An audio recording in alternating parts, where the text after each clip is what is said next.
A very good morning, students. Let us start with our Standard 8's English Bridge Course activity number 16.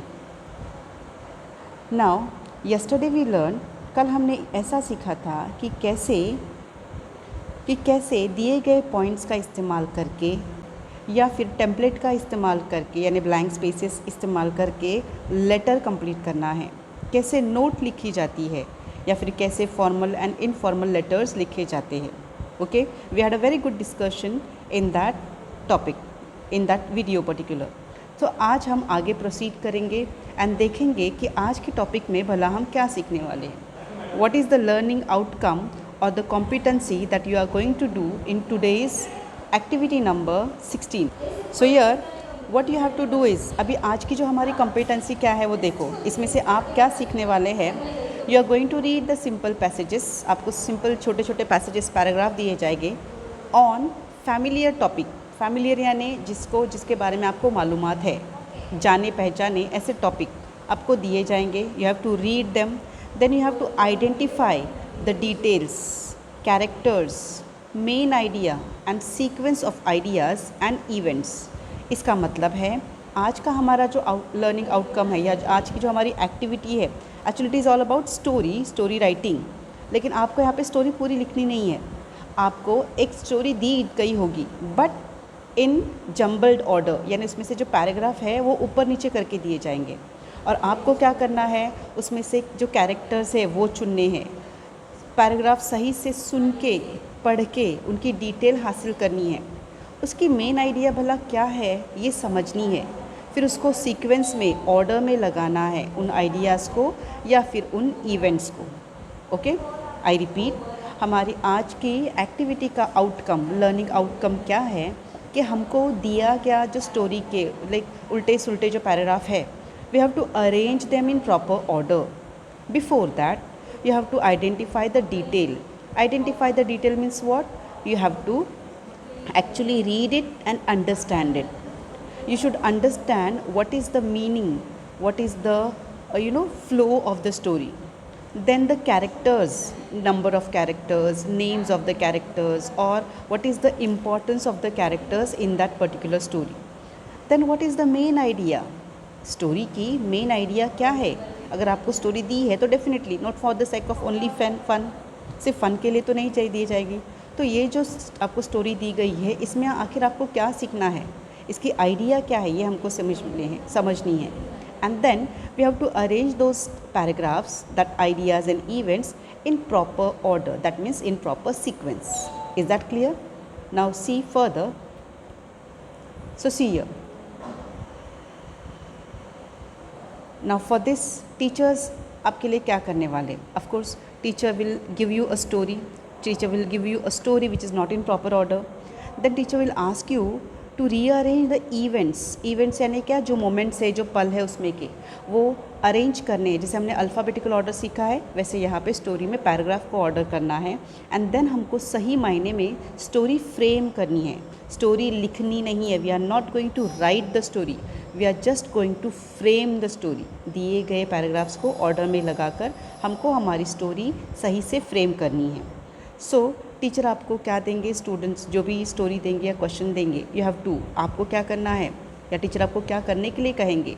She will ask you to read the story carefully. आपको story सही से सुननी, reading करनी है. Then you will highlight the characters. उसमें से characters, किरदार क्या है उनको हाईलाइट करना है. Then you will identify the sequence of event और मेन आइडिया. फिर आपको उसकी जो ऑर्डर है, सीक्वेंस है, वो सही से क्या करना है, समझ लेना है. Now monitor students will while reading. उसी दरमियान teacher will do what, teacher will monitor you. Monitor मतलब क्या, सुपरवाइज करेंगे, आपको देखेंगे कि आप सही से पढ़ रहे हैं. और in case if any student को कुछ स्पेलिंग की प्रॉब्लम है, समझने में कुछ दिक्कत है, तो टीचर आपको डेफिनेटली हेल्प करेंगे. Then next, assign the time limit. Of course teacher आपको टाइम लिमिट देंगे. ऐसा नहीं कि अभी लिए स्टोरी और स्कूल छूटने तक पढ़ते बैठे, दैट विल नॉट डू. इसके लिए आपको क्या दिया जाएगा, एक पर्टिकुलर लिमिट ऑफ टाइम. और उसमें आपको क्या करना है, नॉट ओनली रीडिंग, सिर्फ रीडिंग करनी नहीं है, तो दिए गए सवाल के जवाब भी ढूंढने हैं. You have to find out the answers of the questions. Is it clear? Now see further. तो अभी आपको क्या करना है, what are the instructions for you, हम क्या करेंगे यानी आप क्या करेंगे। The very first thing, you will read the story carefully within time limit.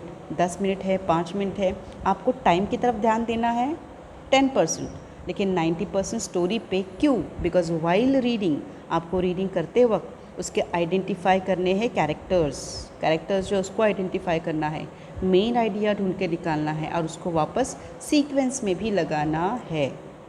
Then last में उस स्टोरी के बाद आपको कुछ क्वेश्चंस दिए जाएंगे, उन क्वेश्चंस के आंसर भी लिखने हैं। जब आप स्टोरी अरेंज करेंगे, उसको वापस से पढ़ेंगे, तब जाके आपकी स्टोरी पूरी होगी। ये सुनो, तभी जाके आपको क्या करना है, स्टोरी पूरी अरेंज करने के बाद उस पर दिए गए सवालात क्या करने हैं, चुनने हैं, उसके आंसर्स ढूंढने। So yes, are you ready now? Let us start with the actual activity. Now see, आपकी एक्टिविटी दी गई है that rearrange the events to frame a story. 1 2 3 4 5 6 ऐसे नंबर्स दिए गए, उसको सीक्वेंस दिया गया है। हमको इनको पहले पढ़ना है। जहाँ पे आपको कैरेक्टर किरदार दिखेंगे उसको हाईलाइट करना है, because that will give you an idea of the story. Okay, so let us start. First line, the farmer quickly realized his foolish mistake and proceeded to cry over his lost resource. Farmer ये किरदार है, what is he doing now, वो क्या कर रहा था, past tense में ना, story is always in past tense, क्योंकि स्टोरी में जो बताते हैं वो हो चुका होता है, इसके लिए यूजुअली वो पास्ट टेंस में ही लिखी जाती है। तो यहाँ पर फार्मर क्या कर रहा है, देखो, ही क्विकली रियलाइज्ड, उसको फट से ये उसने समझ लिया, हिज फुलिश मिस्टेक, उसकी गलती क्या थी, and proceeded to cry over, और रोने लगा। क्यों? क्योंकि उसका एक ज़रिया था, रिसोर्स था, कुछ तो भी कुछ ज़रिया था उसको शायद प्रॉफिट देने के लिए या कुछ भी, वो क्या हो गया, ही हैड लॉस्ट इट, वो गुम, उससे निकल गया, उसके हाथ से छूट गया।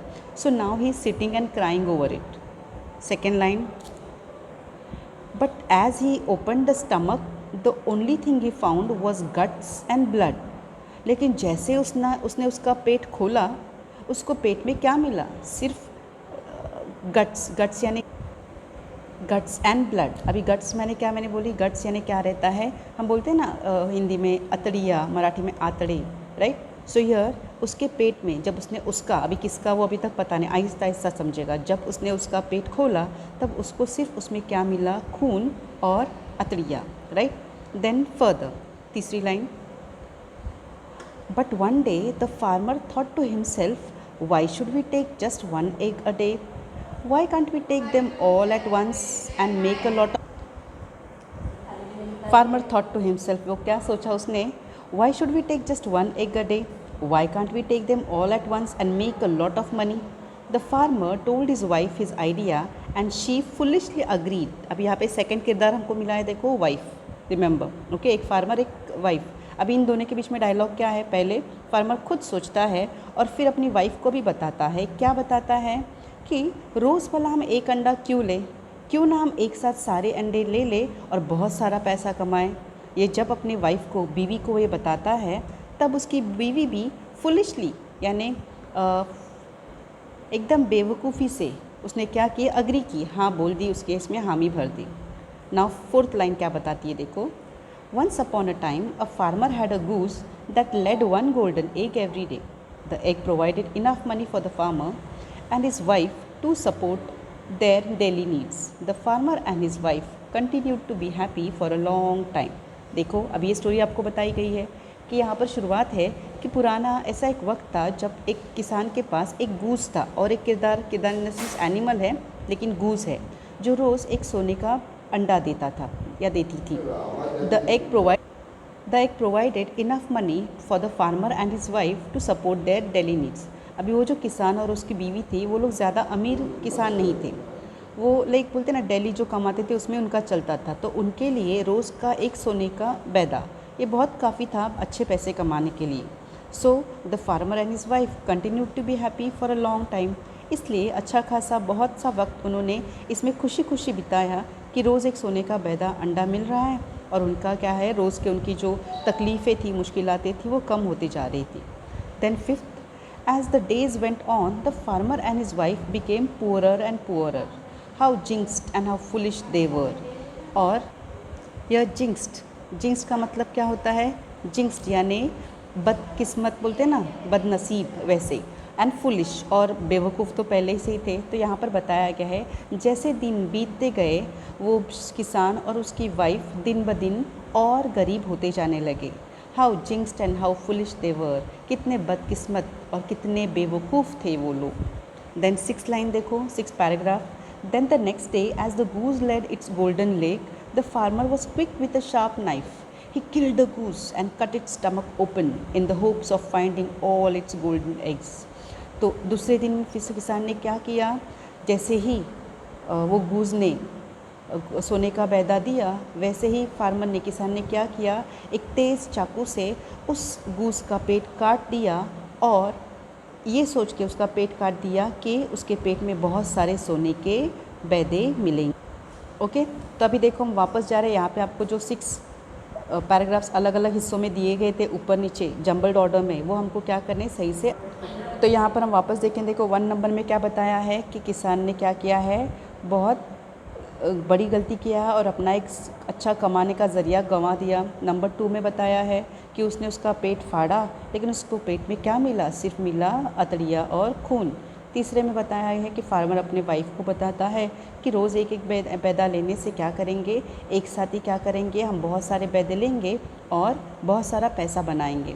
चौथे लाइन में, चौथे पैराग्राफ में आपको बताया गया है कि किसी ज़माने में एक फार्मर था जिसके पास एक गूज़ यानी हंस, उसके पास एक ऐसा हंस था जो रोज़ सोने का बैदा देता था, जिसकी वजह से क्या हो गया, वो फार्मर और जो उसकी बीवी थी उन लोगों की ज़रूरतें रोज़ की जो थी अच्छे खासे पूरी होती थी।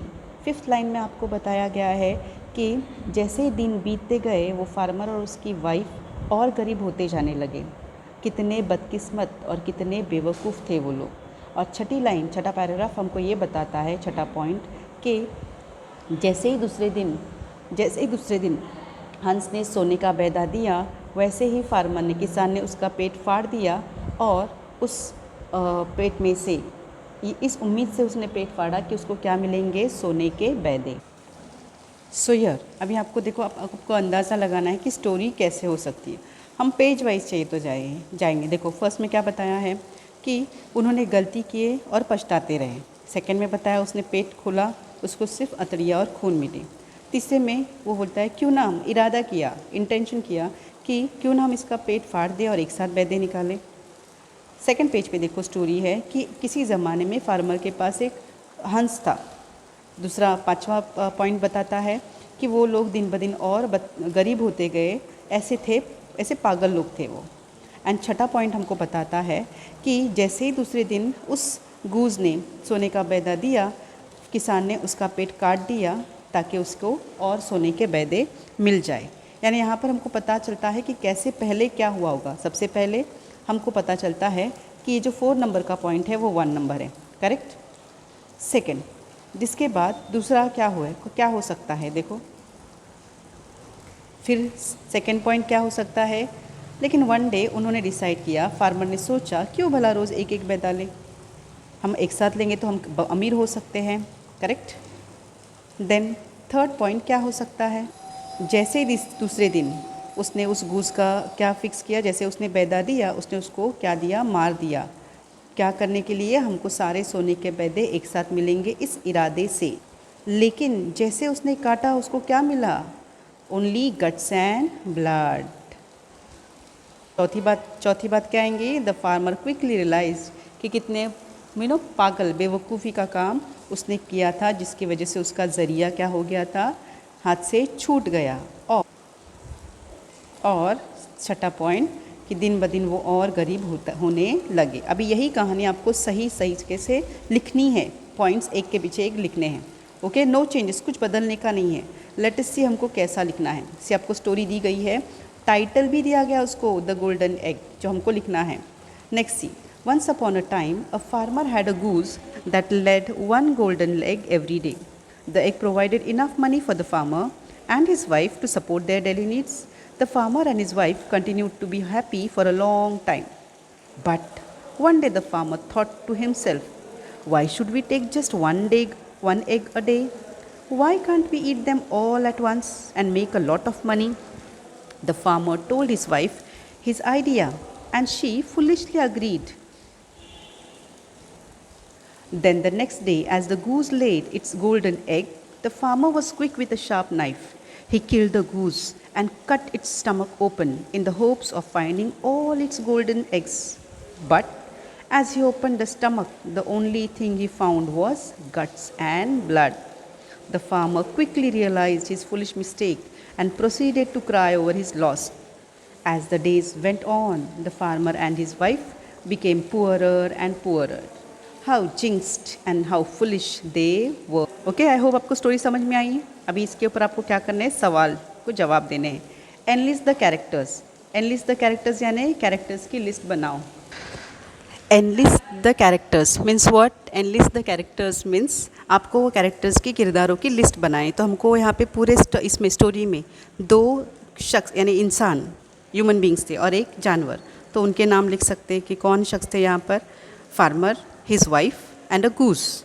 देन टाइटल आपको सजेस्ट करना है। अभी टाइटल आपको ऑलरेडी दिया गया है, if you want you can change. Moral of the story क्या है, अभी आप बताओ इस स्टोरी से हमको क्या सीख मिलती है। हम बोल सकते हैं कि कोई भी काम करने से पहले 10 बार, स्पेशली बड़ा डिसीजन करने से पहले 10 बार सोचना चाहिए। सो यहाँ पर हम बोल सकते हैं think before you act, right. Then fourth one है, if you were in the place of farmer what would you do? अगर तुम उस किसान की जगह पे होते तो तुम क्या करते? Personal response, open ended question है ये अभी आपको लिखना है। अगर सपोज सिंपल बात मैं बताती हूँ, if I were in the place of the farmer I would have not cut the goose. I would have been satisfied with the one golden egg every day. मैंने उस गूस को नहीं काटी होती, बल्कि रोज़ एक जो सोने का पैदा मिलता है उसी में मैं कंटेंट, खुश रही होती। यस और नो? नेक्स्ट, अभी इसी तरीके से मैं आपको एक और स्टोरी दे रही हूँ। यहाँ पर भी हम क्या करेंगे, ध्यान से वो स्टोरी सुनेंगे, देखेंगे और फिर आपको उसकी क्या करनी है, जिस्ट बनानी है। लेकिन उसके पहले देखो वापस आपको कुछ सवाल दिए गए यहाँ पे शायद। How did the farmer make money? Farmer कैसे पैसे बनाता था? तो कैसे पैसे कमाता था वो? रोज़ का काम करके। यस और no? Second, which event shows that the farmer was greedy? यहाँ पे हम बोल सकते हैं, पहला सवाल ज़रा वापस देखो, how did the farmer make money? पहला, earlier he use to work in the farm and earn his bread. Later you can say that he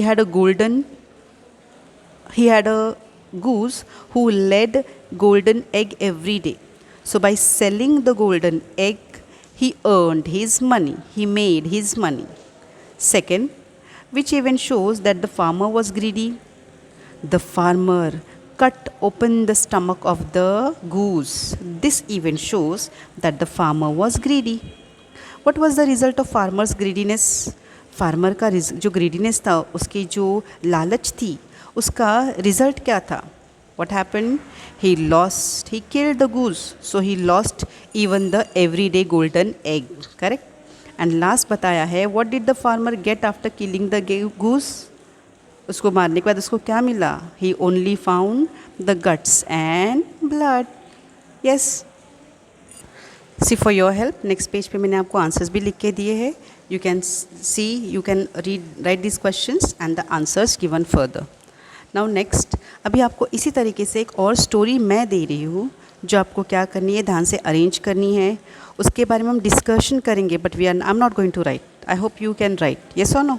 तो देखेंगे आगे तक। चलो, rearrange the paragraphs and complete the story, give suitable title and also the moral.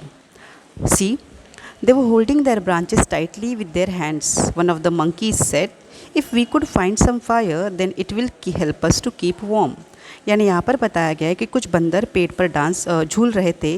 उसमें से एक कहता है कि अगर हमको कोई आग मिली होती, फायर मिली होती, तो हम क्या कर रहे होते, इस ठंडी में थोड़ी हमको गर्माहट मिली होती।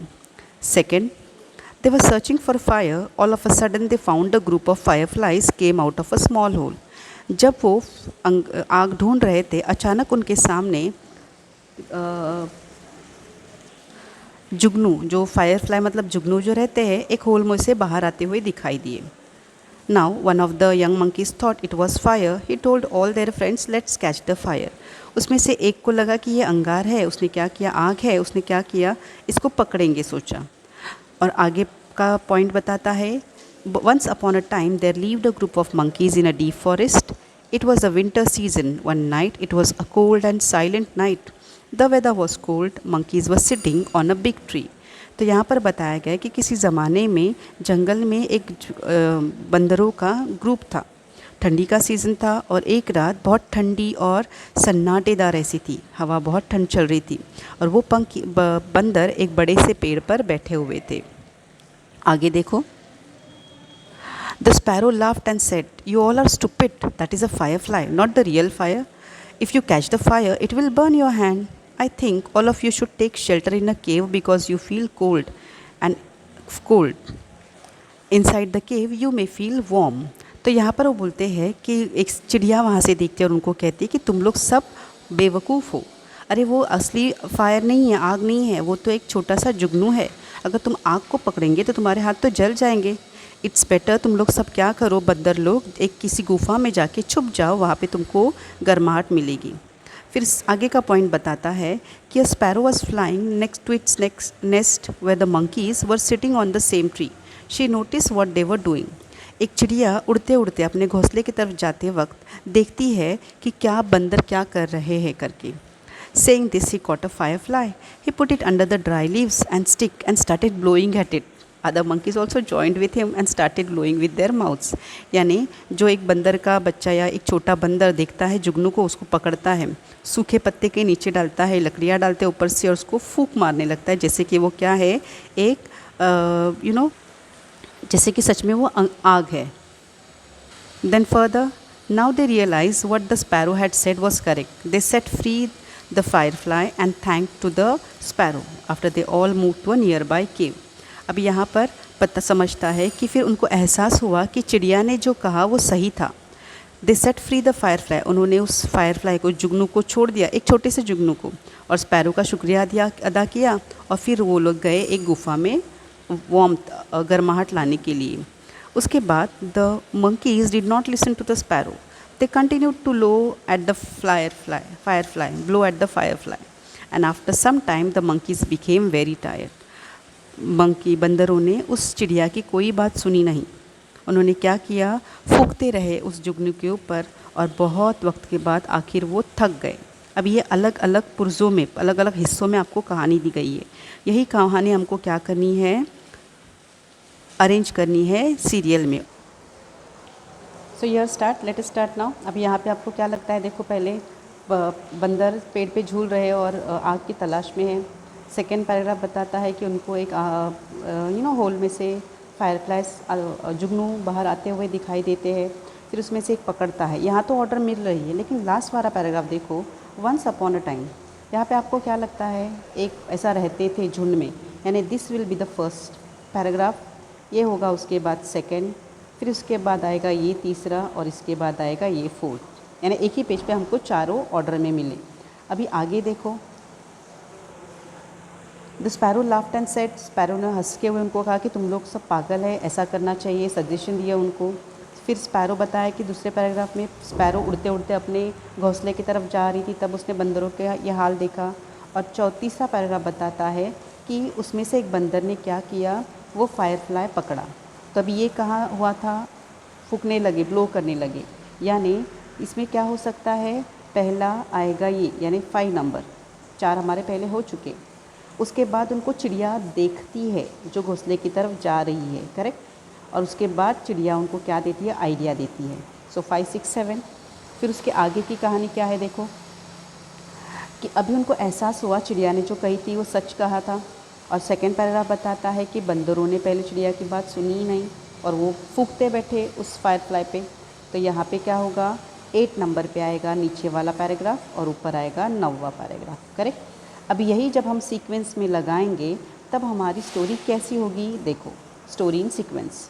Once upon a time there lived a group of monkeys in a deep sea. It was the winter season. One night it was a cold and silent night. The weather was cold. Monkeys were sitting on a big tree. They were holding their branches tightly with their hands. One of the monkeys said, If we could find some fire, then it will help us to keep warm." They were searching for fire, and all of a sudden they found a group of fireflies came out of a small hole. One of the young monkeys thought it was fire. He told all their friends, "Let's catch the fire." Saying this, he caught a firefly. He put it under the dry leaves, sticks, and started blowing at it. Even other monkeys also joined with him and started blowing with their mouths. A sparrow was flying to its nest where the monkeys were sitting on the same tree. She noticed what they were doing.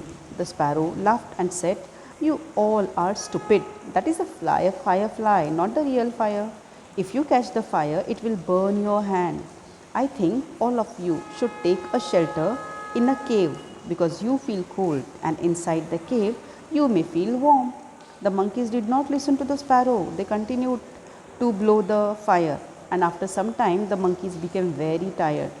Now they realized what the sparrows had said was correct, so they set the firefly free, and thanked to the sparrow. After they all moved to the nearby cave. यह हमारी story पहले से and तक हमको समझ में आई। अभी इस स्टोरी पे आपको क्या करना है, उसका टाइटल सजेस्ट करो। जैसे यहाँ पे मैंने बताया है, 2 है, मैंने सजेस्ट किया, आपको कोई भी ले सकते हैं, खुद का भी लिख सकते हैं, the monkeys and the fireflies या फिर द फुलिश मंकीज़। टाइटल है, स्टोरी का टाइटल देना ज़रूरी है। मॉरल क्या सीखेंगे हम इसमें से कि always listen to the wise. हमको जो होशियार लगने वाले लोग हैं उनकी बातें सुननी चाहिए। And experience is the best teacher. आप जब कोई भी चीज़ करने लेते तभी आपको उसका क्या बोलते हैं, वो एक्सपीरियंस मिलने से वो आपको सही बातें सिखाता है।